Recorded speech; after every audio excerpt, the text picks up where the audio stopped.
Study IQ IAS, अब तैयारी हुई अफोर्डेबल। दोस्तों, ये है आगरा का शाह मार्केट। यहाँ पर आपको हर तरह के इलेक्ट्रॉनिक आइटम्स मिल जाएंगे। यहीं पर रमेश का भी अपना एक मोबाइल शोरूम है। कुछ सालों पहले तक यहाँ पर इतना भीड़ हुआ करती थी कि सांस लेना भी मुश्किल था। लेकिन आज देखिए, रमेश के शोरूम में काफी सन्नाटा है। और जब उनसे हमने इसका कारण पूछा तो वो बताते हैं कि जब से फ्लिपकार्ट और अमेजॉन जैसी कंपनियां आई हैं, उनके बिजनेस पर काफी इंपैक्ट पड़ा है। ये कंपनियां ज्यादा डिस्काउंट देकर ग्राहकों को अपनी ओर अट्रैक्ट कर ले रही हैं। और ऑफलाइन तो अब लोग जैसे खरीदना ही नहीं चाहते, आते हैं और बस ऑनलाइन प्राइस कंपेयर करके चले जाते हैं। दोस्तों, ये सिर्फ एक रमेश या किसी एक शहर की मार्केट की कहानी नहीं है, बल्कि पूरे भारत की कहानी है। आज रमेश जैसे न जाने कितने छोटे रिटेलर्स इसी दौर से गुजर रहे हैं। फिर सवाल यह है कि क्या इन रिटेलर्स के पास अपने प्रॉफिट मार्जिन से समझौता करके इन बड़े प्लेटफॉर्म्स पर आने के अलावा कोई और ऑप्शन नहीं है? क्या अमेजॉन, फ्लिपकार्ट जैसी कंपनीज के सामने हमारे ये छोटे बिजनेसेस और रिटेलर्स को हार मान लेनी चाहिए? जी नहीं दोस्तों, ऐसा बिल्कुल नहीं है, क्योंकि इसी समस्या का हल लेकर आया है ONDC। स्वागत है आप सभी का स्टडी IQ में। अनुराग पांडे नाम है हमारा, और आज के इस वीडियो में हम समझेंगे कि ONDC क्या है, ONDC को क्यों इंडिया की ई-कॉमर्स मार्केट में बड़ा रेवोल्यूशन बताया जा रहा है, और साथ ही समझेंगे ONDC से जुड़े कुछ चैलेंजेस के बारे में कि क्या ONDC फेल भी हो सकता है। तो चलिए शुरू करते हैं। दोस्तों, आज आप किसी भी शहर के बड़े शॉपिंग मॉल में चले जाएं, वहां तमाम तरह के ब्रांड्स के शोरूम देखने को मिल जाएंगे, जहां आपके और हमारे मतलब का हर वो एक सामान मौजूद होगा जो बेचा जा सकता है। ऐसा ही कुछ कॉन्सेप्ट ऑनलाइन शॉपिंग एप्स का है, जहां पर कई ब्रांड्स के सामान मिलते हैं। लेकिन इसमें दिक्कत तब आ जाती है जब कोई एक फ्लिपकार्ट यूजर ये आपको बताता है कि ये सामान तो अमेजॉन पर सस्ता है, या फिर इसका उल्टा भी हो सकता है। ऐसे में हम एक सामान की कीमत कई अलग अलग एप्स पर सर्च और कंपेयर करके थक जाते हैं। लेकिन ONDC पर आपको इन सभी परेशानियों से छुटकारा मिल जाएगा। दोस्तों, ये हम सभी को पता है कि आज ई-कॉमर्स पूरी तरह से प्लेटफॉर्म सेंट्रिक है, यानी किसी सामान की खरीद बिक्री के लिए सेलर और बायर को एक मार्केट प्लेस यानी कि एक एप्लीकेशन या फिर प्लेटफॉर्म पर होना जरूरी है। फॉर एग्जाम्पल, अगर मैंने एज ए सेलर किसी प्रोडक्ट को अमेजन पर लिस्ट किया, तो बायर को भी इस प्रोडक्ट को खरीदने के लिए अमेजॉन पर रजिस्टर करना होगा। दोस्तों, देखा जाए तो आज भारत जैसे देश में ई-कॉमर्स का बहुत बड़ा हिस्सा कुछ बड़ी कंपनियों जैसे कि अमेजॉन और फ्लिपकार्ट द्वारा कब्जा किया हुआ है, जिसके कारण छोटे सेलर्स, रिटेलर और दुकानदार आदि को ई-कॉमर्स में आने और बड़े प्लेयर्स के साथ कम्पीट करने में बहुत परेशानियों का सामना करना पड़ रहा है। क्योंकि जो बड़ी कंपनियां हैं उनकी ई-कॉमर्स पर मोनोपोली रहती है, और छोटे सेलर्स, रिटेलर और दुकानदार आदि को ज्यादा कस्टमर्स नहीं मिल पाते। बड़ी कंपनियों के पास कस्टमर बेस होता है, टेस्टेड टेक्नोलॉजी होती है, और इसीलिए छोटे सेलर्स, रिटेलर और दुकानदार आदि को अपने प्रोडक्ट्स को बेचने के लिए अलग अलग मार्केट प्लेस पर जाना पड़ता है, जहां पर कमीशन होने के कारण इनका मुनाफा कम हो जाता है। साथ ही दोस्तों, ये प्लेटफॉर्म्स को सेलर्स को ज्यादा वरीयता देते हैं, उनके ही प्रोडक्ट्स को ज्यादा प्रमोट करते हैं, और इसकी वजह से ज्यादातर मार्केट प्लेस से बड़ी कंपनियों को ही मुनाफा होता है। लेकिन ONDC एक ऐसा ऑनलाइन प्लेटफॉर्म है जहां पर छोटे छोटे दुकानदार अपने सामान को ऑनलाइन बेच सकते हैं, जिसके बाद फ्लिपकार्ट और अमेजॉन जैसे ऐप की डुओपोली खत्म होगी।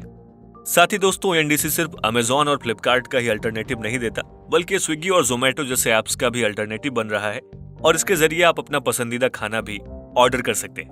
दोस्तों, देखा जाए तो ONDC ई-कॉमर्स की फील्ड में एक ऑल इन वन ऐप की तरह है। इसके जरिए आप किसी भी पेमेंट ऐप लाइक फोन पे, पेटीएम, गूगल पे या फिर भीम पे ऐप का यूज करके डायरेक्ट अपनी पसंदीदा चीज को सर्च कर सकते हैं। सर्च रिजल्ट में आपको अमेजॉन और फ्लिपकार्ट जैसे बड़े प्लेयर्स के साथ साथ छोटे सेलर्स के भी प्रोडक्ट्स दिख जाएंगे। और इस तरह ONDC कस्टमर्स को यह फ्रीडम देता है कि वो किसी भी ई-कॉमर्स प्लेटफॉर्म या फिर वेबसाइट पर जाए बिना डायरेक्टली अपने पेमेंट एप्लीकेशन से चीजों को परचेज कर सकते हैं। दोस्तों, जिस तरह से UPI ऑनलाइन पेमेंट के लिए काम करता है, वैसे ही ONDC ई-कॉमर्स के लिए काम करेगा।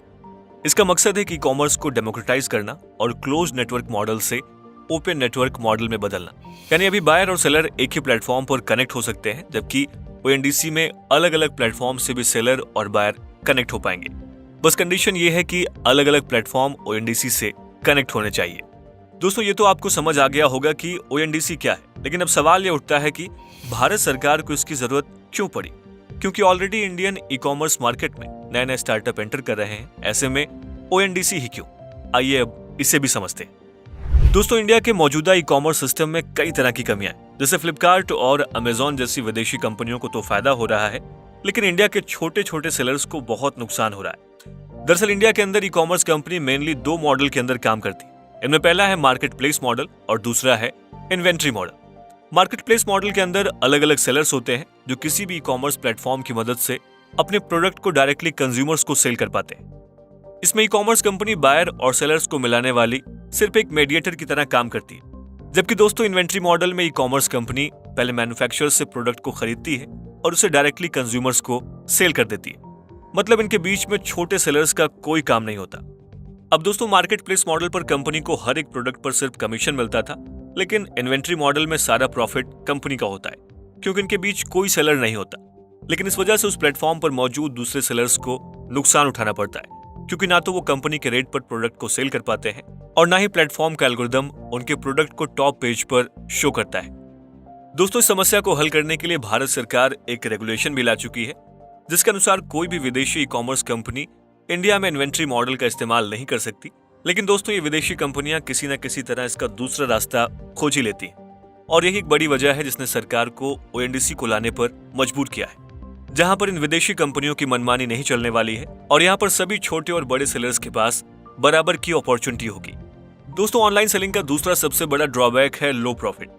अगर देखा जाए तो किसी भी सेलर के पास ऑनलाइन जाने के दो रास्ते होते हैं।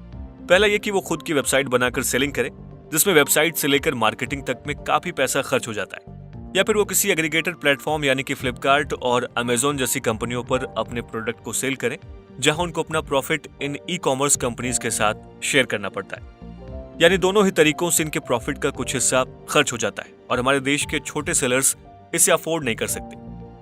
दोस्तों ऐसे में इन सेलर्स को ऑनलाइन लाने के लिए सरकार ने ओएनडीसी को सभी के लिए फ्री रखा है, यानी यूपीआई की तरह इस पर किसी भी तरह का चार्ज नहीं देना होगा। इसके अलावा ई कॉमर्स सिस्टम का तीसरा सबसे बड़ा ड्रॉबैक है कंपनी का अपने खुद के प्रोडक्ट को लॉन्च करना। दोस्तों आपको जानकर हैरानी होगी कि सभी बड़ी ई कॉमर्स कंपनी अपने प्रॉफिट को बढ़ाने के लिए अलग अलग कैटेगरी में खुद के प्रोडक्ट सेल कर रही, क्योंकि इन कंपनियों के पास ये डेटा है कि किस किस कैटेगरी में कौन सा प्रोडक्ट किस प्राइस पॉइंट पर ज्यादा बिक रहा है। और दोस्तों इसी डेटा की मदद से कंपनियां सबसे ज्यादा डिमांडेड प्रोडक्ट को खुद मैन्युफैक्चर कर एक नए ब्रांड नाम के साथ अपने प्लेटफॉर्म पर लॉन्च कर देती हैं। अब जैसा कि प्रोडक्ट की रैंकिंग इन्हीं के हाथों में है, तो ऐसे में अपने ही प्रोडक्ट को टॉप पेज पर शो करती है और इससे सामान की सेल अपने आप ही बढ़ती चली जाती है। दोस्तों इंडियन गवर्नमेंट ई कॉमर्स के साथ इन समस्याओं को बहुत पहले ही समझ गई थी। ओएनडीसी को बनाने का सरकार का मकसद सिर्फ ये है कि देश में ई कॉमर्स के क्षेत्र में जो असमानता है उसको कम कर हर छोटे या बड़े प्लेयर्स को बराबरी से प्रतिस्पर्धा करने का मौका दिया जाए और देश के हर छोटे दुकानदारों, रिटेलर्स और सेलर्स तक इसकी पहुंच हो सके। पूरे भारत में इंटरनेट कनेक्शन और मोबाइल फोन की तगड़ी पहुंच होने के बावजूद छोटे और मध्यम बिजनेस डिजिटल माध्यम को अपनाने में पिछड़ गए। दोस्तों इसका नतीजा ये हो रहा है कि उन्हें एग्रीगेटर्स पर निर्भर होना पड़ा है। हालांकि सरकार की नई ओएनडीसी पहल का मकसद इसे बदलना है ताकि छोटे और स्वतंत्र उद्यमियों के हाथों में भी ताकत वापस आ सके। देखा जाए तो ओएनडीसी छोटे कारोबारियों को भी मौका देने का वादा करता है।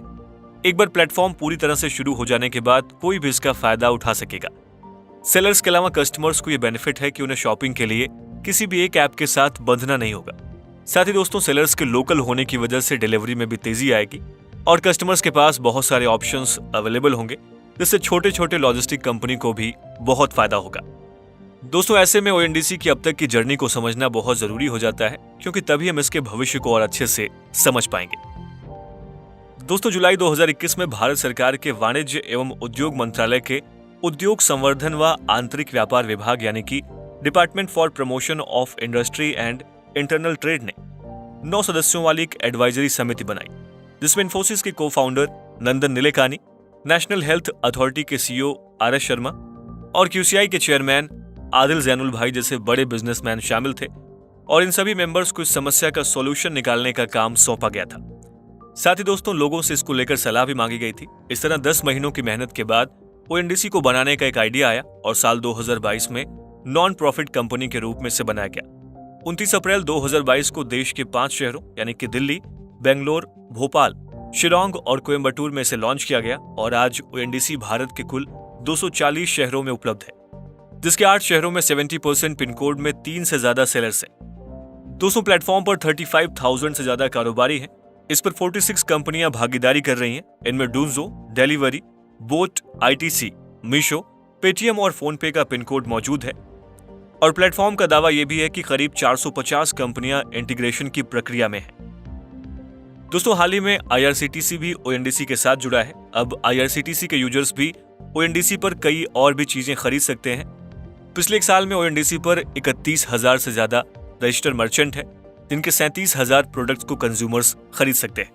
दोस्तों, देखा जाए तो बेंगलुरु और कोची में ओला एंड उबर जैसी कैब सर्विस देने वाली कंपनियों की 56,000 गाड़ियां ONDC का हिस्सा बन गई हैं। इसके अलावा प्रोडक्ट्स की डिलीवरी करने वाली कंपनियों ने ONDC को ज्वाइन किया है। दोस्तों, आपने घड़ी का ये वाला एडवर्टीजमेंट तो जरूर देखा होगा कि पहले इस्तेमाल करें और फिर विश्वास करें।